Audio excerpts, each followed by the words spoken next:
way, but I'm still, if you're gonna, unless you got a real mansion, I like the smaller stuff more manipulated. These are those ones I showed you over there. We hardly ever, I would never even have one of these in my property. We have them in the house because some people still like them and everything. But remember, old tools, some of these old tools have gone away. And these, because I got to be real careful when I criticize, right? The rubber broom, I hate the rubber brooms.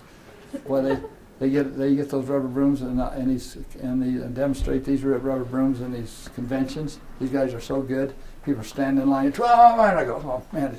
So I'm not a big rubber broom. But there's no miracle. They might work on pet hair. They might work on pet hair. There's stuff pretty good to do it. All floors are the same. The floor is a floor is a floor is a floor. Everybody keeps saying, well, this work on my wood floor. Will that work on wood floor? Most wood floors have a coat of varnish over the top of them. Most of them are just like any type of wood floor. So most of the stuff, wood wash has a tendency to keep wood kind of polished, and when it goes off and clean and bright.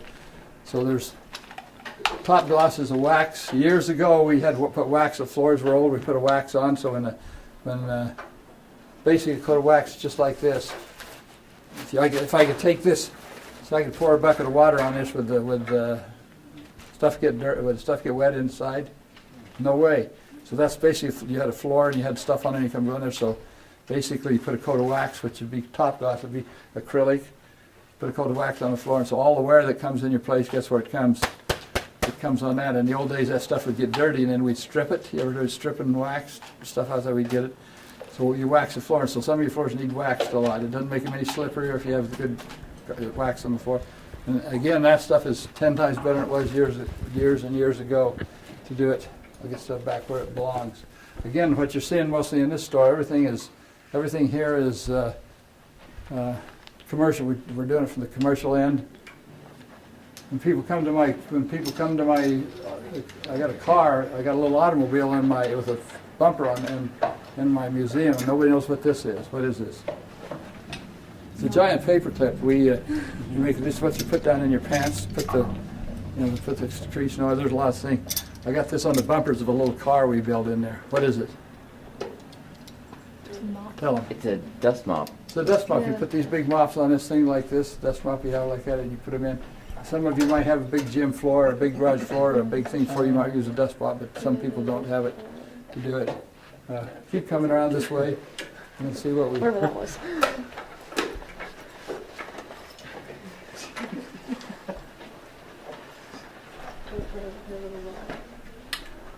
Let me give you, of course, these are vacuums. This is a good meeting. If you want to, we got trained people in here who can tell you all about any of these stuff, all this is, but it's mostly all commercial. But here, I want you to see something that really will be interesting.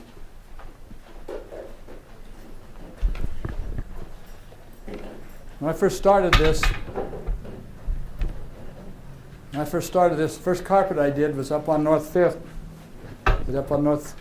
I'd never seen a carpet before. I went to Sherwin's, rented all the carpet stuff, showed up at the lady's house. I used 40 gallons of boiling hot water, as I told you. I said, it shrunk that rug, it ruined that rug, shrunk the waist. Now I didn't know what I was doing because I rented. As time has gone on, we have my company has those big trucks, you see. I got numerous across the United States. We park them outside, we have a lot of suction. So if you want to do your own carpets, these are the closest to the big trucks there. These are a good carpet cleaner. They're what we call so years we used to do the carpets, put the water on the carpets, and oh man, that thing's still loaded. We'd put it on, we'd soak in, and we'd check our wet dry vacuum. We'd use 30, 40 gallons of water, and we'd only have a quart in our thing. So the rugs, so they said never shampoo your carpet once. Why? Never shampoo your carpet once. If you do, they get dirtier faster. You ever heard that? That's what the saying was. Shampoo once. Well, the reason was we didn't get the dirt out of the carpet. That's kind of like saying never wash your socks or your underwear once. Because you ever wash them once, they get dirty faster the next time. But if something is really cleaned, it's really good.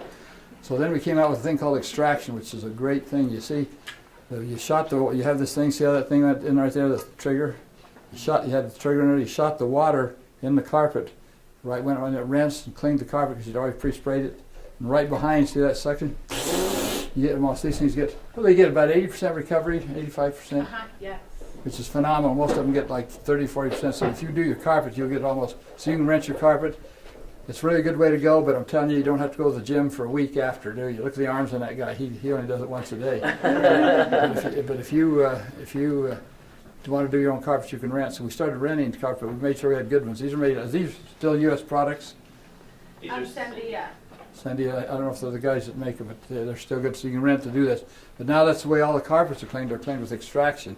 You shoot the water in the carpet and pull it back out quick, and that's what all these big trucks do, all these big steam trucks, only they have a wider thing. They walk up to your house, they're hooked up to the Chevrolet engine, 160 horsepower, and they do that. So this is what, I hope I didn't get the one. This is a pretty neat way to mount these. I'm impressed. If you get these, it goes. Of course, we have a little commercial thing. You guys, come on, you guys are familiar with what this is, by the way. I did you from Idaho in a class. You should know this. I remember Larry Scheidler used to live in Pocatello. He cleaned windows at Idaho State and everything.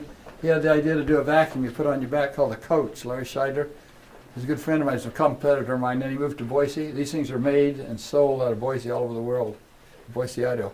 And they're a good backpack. You put them in, strap them on the back of your back, and you got a thing.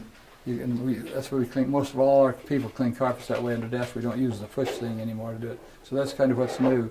So you can clean your own carpet. Remember, sweep, vacuum it first. But guess what? If these things are in front of every door, they work about 10 times as good. These are really good mats. Everybody wants a fantastic demonstration. Every time you see cleaning demonstrated, everybody wants a good demo. There's just no secrets demonstrating. There's just no. And the biggest number is get help around the house, get people to clean up after themselves. The worst thing you can do in life is cleaning up behind people. You reinforce bad behavior. I don't like adopt the highway too much for that. People do this, so I always put to get help. I said pro tools, if you use, they'll probably have 2% different. Probably pro techniques, like I showed you, probably 5% different. Better chemicals, probably only 2% different than it is for getting rid of your clutter.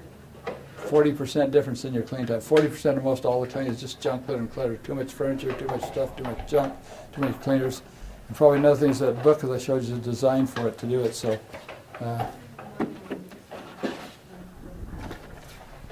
how's our time doing? We're doing well, though we would like time for questions. Okay, we're just about right there. One of the demos I always did one time when I started, I took this. These were all hard water. And I take them out and demonstrate out in the audience. And if I had I don't have any bowl cleaner here. Maybe I had a little bit. So I put a little bowl cleaner in. I don't think I'll do that because I don't spill it on the carpet. But I put bowl cleaner in there. Let it set in my hand. Some showers and stuff. Think of showers and stuff. Well, I better use showers and stuff because the bowl cleaner will probably drip on her leg and her Levi's will look worse off. So y'all look so poor. I'm going to donate.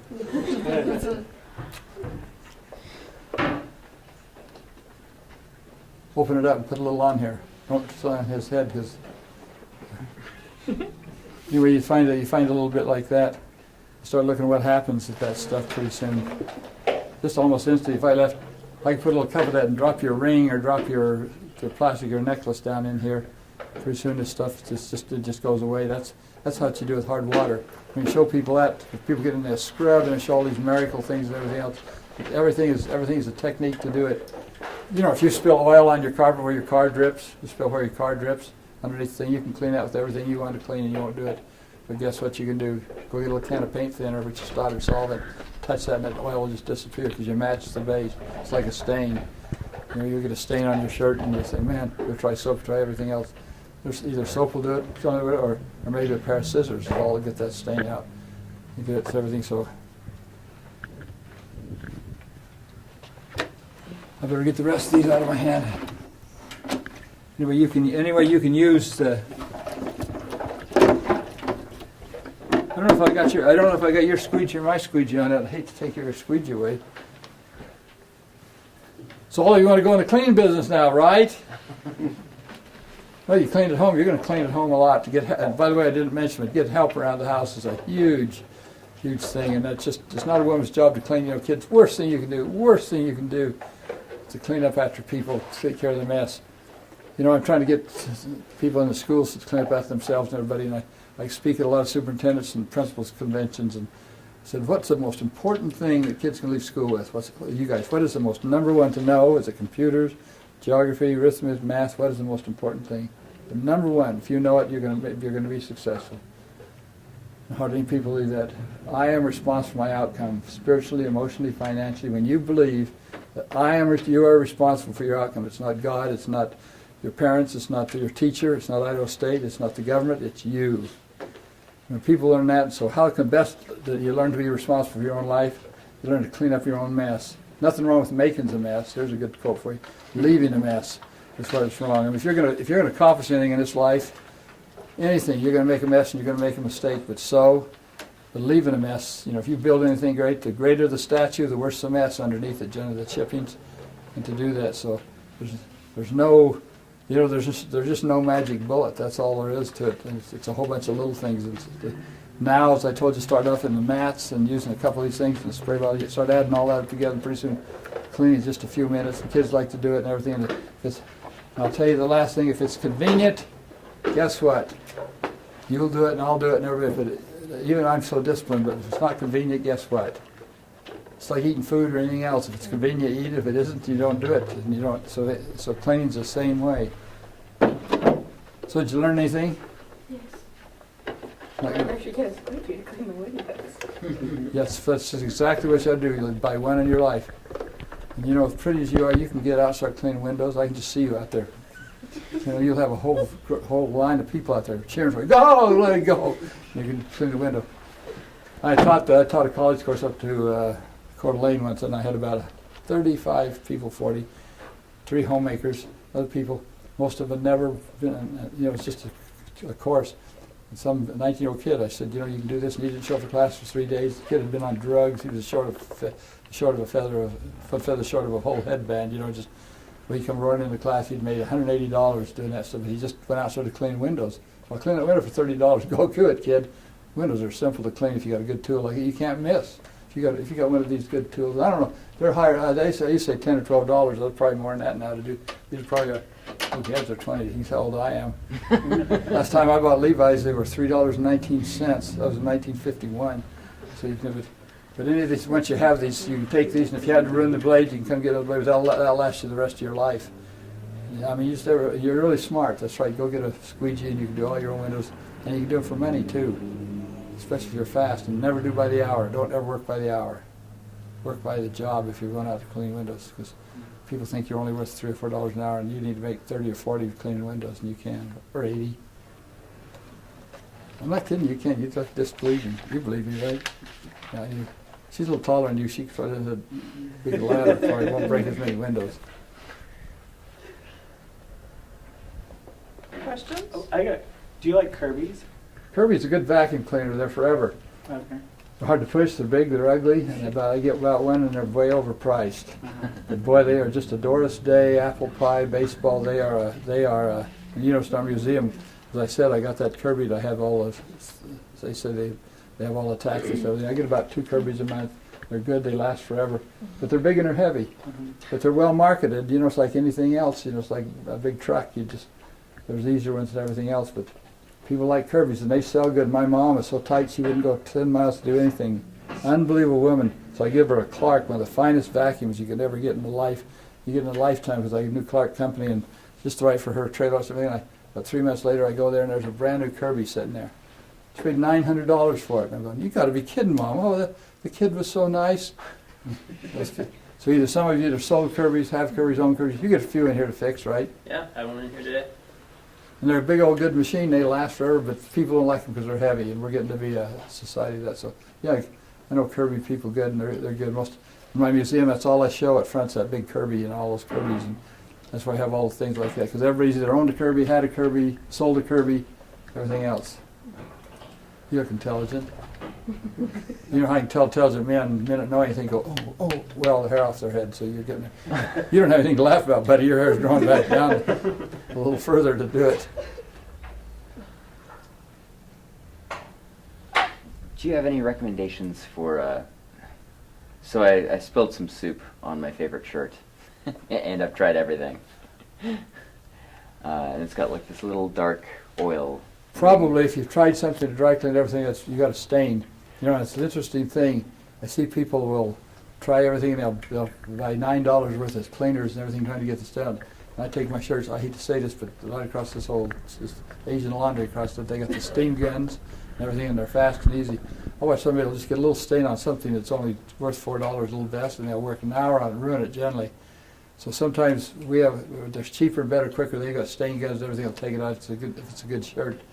But the trouble is, when I turned for a stain book. I got one over there. I turned the whole world, with Canada and the whole world, and I took out stains and did everything else. And I still don't know much about it. I did it on Regis, Kathy, and everything else. I was in this car. This lady was driving me. Boy, she was some Hollywood person that was driving me over there. I always have a pen in my hand, as you notice, and I got pen and ink on this, on her Mercedes handle, on her thing. It was a leather seat. Boy, she was just bent, even though she was getting paid. I could not. I tried everything I knew from acetone. I didn't touch that stuff. That was permanent forever. And I guess she still has it on that car, and they don't like me very much to this day. But so sometimes it's damaged, and that's what a lot of times where the dog is peed, and you gotta go to the carpet. Look at that, and I can see the floor where the dog's pee has ripped the carpet, and my dog peed on there. I go, man, that's the floor. I can see that isn't a spot. That's a wood floor through the carpet. Can you get this spot out? And sometimes it's just damage. You just have to say damage. So it's how much the shirt is worth and everything. You know, and all the stuff you see about OxyClean and all this type of stuff. You know, bleach is the worst thing. Bleach is the worst thing you could own in your house. Worst thing you could own in the house. Bleach is not a cleaner. Bleach is a disinfectant. Bleach makes color go away. It's still there. I mean, your toilet, you think you're getting a ring out of your toilet, but bleach in your toilet. Worst thing you do is an oxidizer. And it'll look like it'll clean everything. Reach down, you can still feel that line. Everything you feel, just like it was still inside your toilet. So you do it. So I'm not a real bleach lover to do it. And mops, people bleach their mops, and pretty soon you'll go into a car dealership and every tire and everything, you'll see little strands of mops all over every place else. Guess why? Because the thing's disintegrated. See bleach stuff in it. Great for washing clothes. You put it in for whites, you put it in, but it rinses all. It rinses out the clothes, and you don't have it. Bleach is a tough thing to do. You know, I haven't answered, I'll tell you another question I haven't answered for years, how to clean ovens. I used to get that all the time. How do I clean my oven? How to clean my oven? Guess why?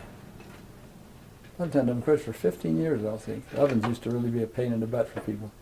We don't use ovens anymore. What do we use? Microwaves. Almost everything. You take somebody's microwave away, they're almost divorced. I mean, really. So everything has really changed in book business and clean business and things that people...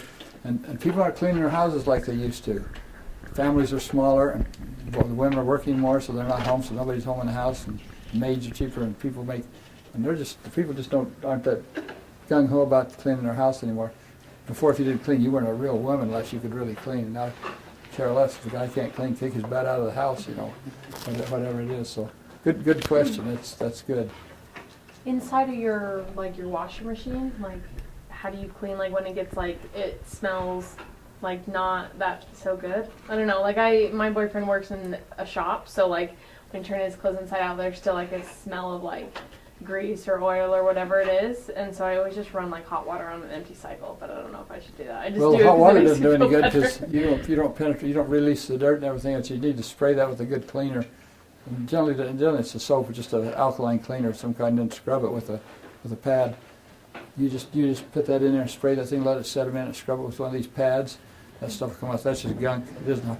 And dishwashers, some of it's hard water. It's hard to get off you, so you run vinegar's an acid. People think vinegar cleans windows. Well, if you got a little hard water, tiny bit on it, a little vinegar kind of helps it. But that's just where it mounts up from all the soap that dries and everything in there over the years.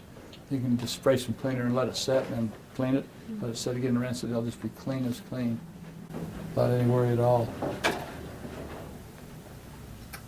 You want to go in the cleaning business a long time. So what class is this, Judy? This is that same course from last semester. So they're going to run an article value. It's the convergent news writing reporting class. I liked Idaho State. You know, it's interesting. I lived in Boston a few years back, for 2 years, and I had a lot of people from Yale and Harvard and where we lived, and I got to know a lot of teachers. And find a size of town had nothing to do with the size of people. Wall Street is not Main Street. And a couple of other professors that I knew taught there says you can get just as good education at Utah State, at Arizona State, at University of Oregon, BYU, maybe in Twin Falls, Idaho. If you had to have a trumpet player that's like Slaughter, guy the best in the world, you'd get more going there than you would Juilliard School of Music. you know, we have this thing stuck that if you don't have Yale or Harvard on your stuff like that. I really found that was interesting. They said because you have just as good professors or even better. We've had some really good ones up, and you know, it's according to where you go to school. So it's good to get a course to do something. Whatever, I'll give you good advice. Get to do something you really like to do. The top or success has nothing to do with how much. You'll never make enough money. You'll never own enough property. You'll never get enough sex. You'll never get enough anything to make you happy, except what you really love to do. And I think that success is not education, not noise. It's really liking what you have to do, what you get to do. And number two is feeling what you do has value. You know, you can do a lot of things, but you got stuff that doesn't have value, and you got to feel what you're doing, whether it's working with the children, or whether it's, even if it's no money. That's why you see a lot of people say, what makes these people work? Because they know what they're doing has value to the human race. And that's why I guess I like cleaning. It's a stupid thing, but it gives me a lot of vehicles. Because number one, it's fun to do, it's good exercise, I've got to travel the world, I got to write books, I got to do everything else. But I also now, why am I spending 14-hour days? Got a $3 million house in Hawaii, my wife's there, attend to the freeholders today. Why I'm here talking to you guys, I don't even know. Because I like what I do. And I had those beautiful children yesterday, just tons of them. Why she teaches in school, you know, you work for less or you work for stuff that if you really like doing. Everybody, we got this whole screwed up thing that success is showing the women, candy wrapper women walking around really neat, and the guys in their $100 million suits, and grub in the toilets and drive an old Buick, and you know what, it doesn't matter, but you got to really like what you do. And if you don't, I told them when we were before the career plan, not last class, life plan, don't career plan, because if you got it on the ball, you can make a living doing anything you want. There's a lot of jobs. You can learn a job. I can teach you a week how to be a real professional cleaner if you're on the ball to do it. If you really like to do that. A lot of people just don't like to clean. Man, I hate to eat, hate to stop to eat, and I hate working at, I wouldn't be an accountant if you paid me, I wouldn't be an accountant if you paid me $2 million a year. And I like filming, you know what they're doing, and everything else, you know, everything, but if he really likes to do it, he works, there's ways to starve to death. A writer, an artist, a painter, a museum owner, and a janitor. And, teachers do pretty good. They get a lot of satisfaction when you get to be a teacher to do it. So that's the best advice I give you. Whatever you do, it doesn't matter whether you clean toilets or no matter what you do. If you really like to do it, then it never is work. You go to work every morning, and then when you feel what you do, what I did today really counted. Somebody's life has changed. Everything. You don't get tired. You just keep doing it, and you'll do it. You'll give your money and you'll give your time. But if you get into selfish and start playing it, because you'll never make enough money. I'll tell you that. I know people that's become very prosperous, and generally, in fact, most time prosperity is what kills you. Once you get prosperity, you start thinking you're worth what you own, and that's the worst thing that can happen to a human. So Don, you have the store, the museum, and your cleaning business. Where are you happiest, and what are you happiest Well, doing? my business, it's been interesting. My business is, when I started my business, I'm an entrepreneur. Anybody know what an entrepreneur is? Entrepreneur? You think you're one? You know what they are? People have their own business and everything. No, an entrepreneur is different than most people. They think they're right. Entrepreneurs think they're right. They're generally not, but they think they are. And if you really think you're right, you make a bad idea work. So when I started the cleaning business, for all the years I owned it, and I fought payroll and everything, but his exercise was good. It was adventure. I met people, got to travel the world and everything else like that. So I liked my business, but I was an entrepreneur. My company did this, but we were the best in the United States. We were really good. But as we grew bigger, we started shifting into corporate. Corporate is different than an entrepreneur. Corporate thinks different. I never took people to lunch. I never bought houses for you and took you golfing and give you pencil or coats and watch automobiles. Corporations work different. We started doing. You go look in this office right over there. You'll see a big elk head that I paid $25,000 for. One of their customers wanted to go hunting. We did everything. Well, that's the way, and they're running business better. But I never could adjust to that. So the business isn't as fun. The business, Judy, to answer your question, it's not as fun as it was for me because I'm not right at the helm because I worked on every job. I didn't. If I worked a job, I'd take the worst job. I worked on every job, no matter what it was. I did it. I worked on it. You get big, you can't do that. So now the museum, I like writing books. I've written 40 books. I've sold millions of books. I'm a good writer. I write for the paper. I really enjoy that. I like writing. But I still own a lot of property, and don't own property as you get old because it owns you. You sign out there disintegrating.